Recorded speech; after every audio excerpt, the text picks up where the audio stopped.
This is one of the things that I really like to do in my free time. I don't know what it is. I like zooming around on Google Maps. It's kind of like a video game, virtual reality or something.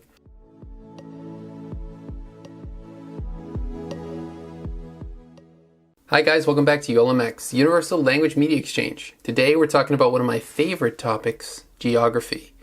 This is going to be a comparison between Manchester, New Hampshire and Ulm, Baden-Württemberg, from the sky. We're looking at some satellite images and just comparing and contrasting the land development in Ulm in southern Germany and Manchester in southern New Hampshire. It occurred to me that there are some drastic differences that would be fun to compare and contrast just to get a feeling for the different land development styles and how that affects the character of the local geography. The first thing we can just quickly say is, wow, there's a lot more green. What's all that green?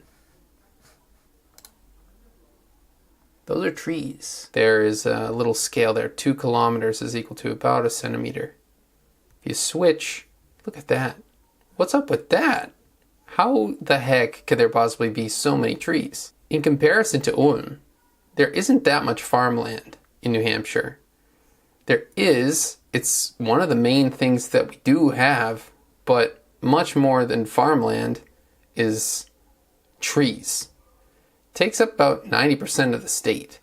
84% of its land is treed, forested. One of the most interesting things, just society and culture-wise, before you get started, when you really look at this, it's like, yeah, the images are drastically different. You see one is very, very green, and the other is very red and gray. But what's most interesting here is that this little guy down here on the right, the Street View man, if you drop him just any random place, it doesn't work. And that's because Germany made a decision. They don't want their privacy to be infringed upon with this Street View guy. And there are certain places you can drop the Street View person, but even you can see them light up when you drag it, and then it's actually kind of hard to do because they're very rare. You have to jump in on this very specific spot. All right, let's zoom in for a little case study about the development status.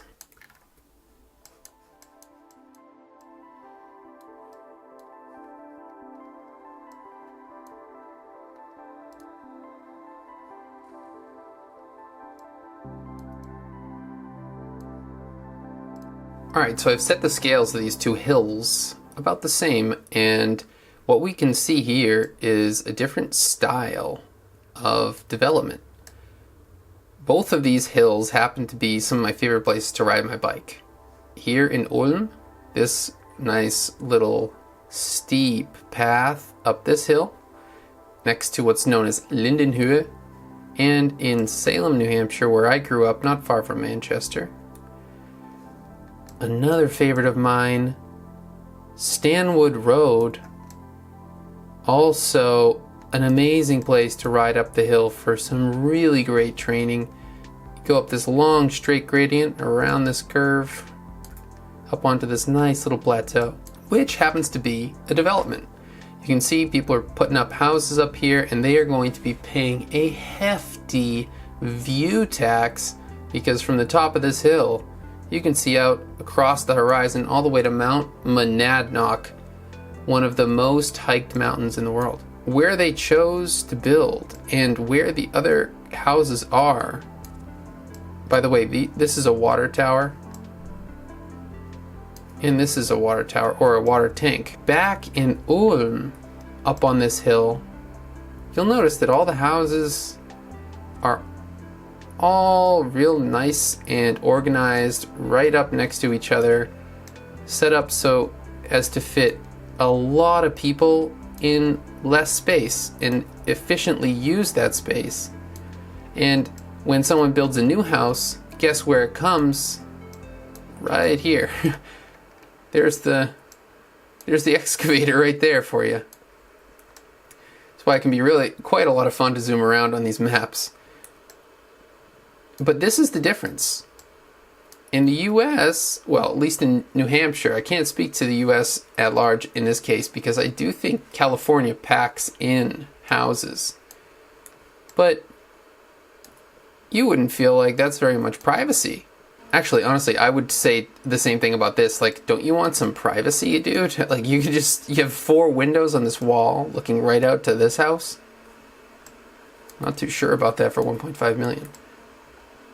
Ideally, these houses down here, these normal sized houses, these houses have a nice buffer of trees. Look at this, from this house to this house, you got a forest in between. And even for the other houses on the street, using hedges, bushes, it's the American dream. It's pointless, but it is typical American culture. This is normalcy to Americans. I think Americans will see this and think, wow, they're really packed in there. This is kind of beautiful though in its way, isn't it? I mean, I think if you're German, you think, yeah, of course, why not? But if you're American, don't you think like that's pretty nice? Like, it's kind of like utopia. Garage, you got everything you need. And the way that the development will work is these things will be opened up by the city itself. The city will say, you're allowed to buy one of these from us. You're allowed to buy one of these parcels from us, and you will then be able to pay a bunch of money and build a house. Whereas in Salem, basically the way this all happened here is Joe, the contractor, bought a nice chunk of land, had it cut up by a surveyor into smaller lots, and then sold those lots to people, or built houses on them and sold those houses and lots to people. But remember, that was Joe the contractor. In Ulm, you're buying it from Ulm, the city, which is interesting. That land belongs to the city, and you're buying it from the city. What that prevents, though, is if you wanted to just build anywhere in between 2 random places. On this road from here to there, you want to build the one house out in the woods. Well, you can't do that in Ulm. You can't do that in Germany, as far as I understand, because it would have to be a new building area where you can build. It's called the Neubaugebiet. And they get opened up. It's like an official opening. And if you look at the pattern that it creates, you have very distinct settlements and then agriculture areas. Settlements very separate from the agriculture. If we go back to Manchester, biggest city in New Hampshire. How about that? Grid, New Hampshire. Now we're down on the ground level. There you go. Interesting, right? If you're a German watching this, what do you think about this neighborhood? I would love to know your opinion. How about that? There's no tree in between this house. There's nothing in between this house. And it's so gray out in the weather. That looks brutal.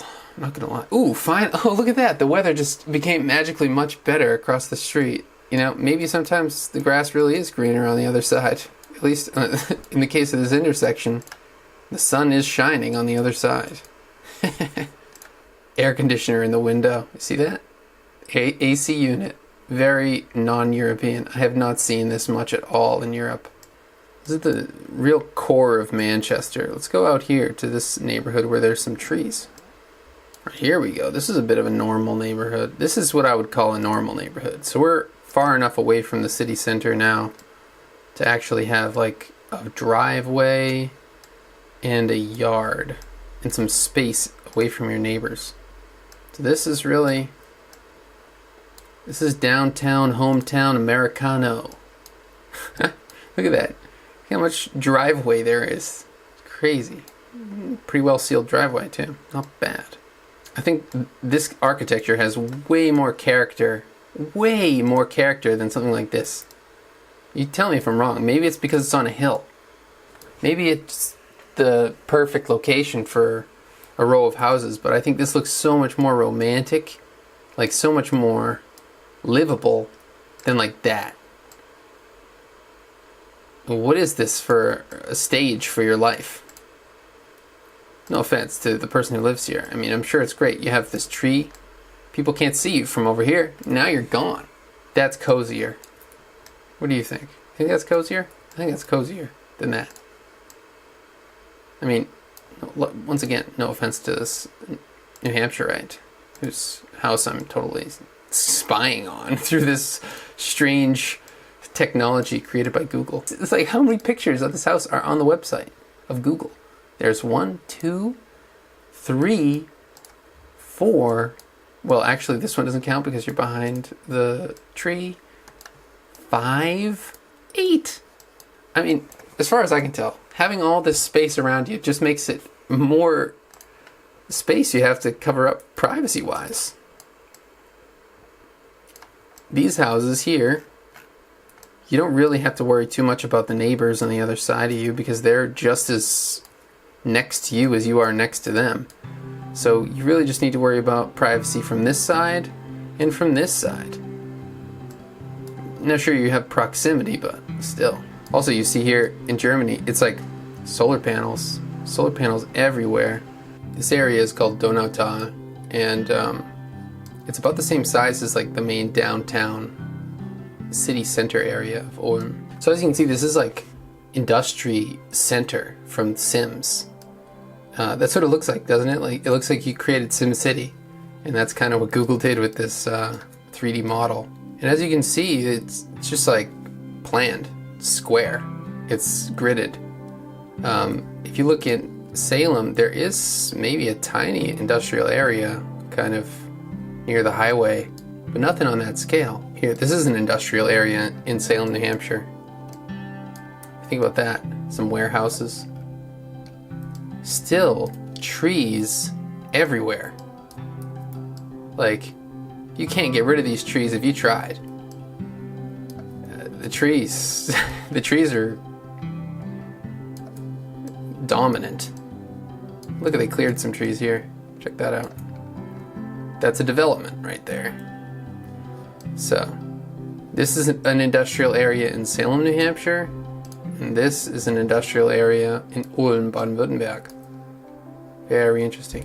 Alright guys, I played around with this for probably much longer than the actual video itself turned out to be, but you know, I'm having a good time. Hopefully you had a good time as well. Hopefully it entertained, educated, and inspired some ideas of your own. Share those ideas down in the comments down below, and we'll see you next time. This is ULMX, Universal Language Media Exchange.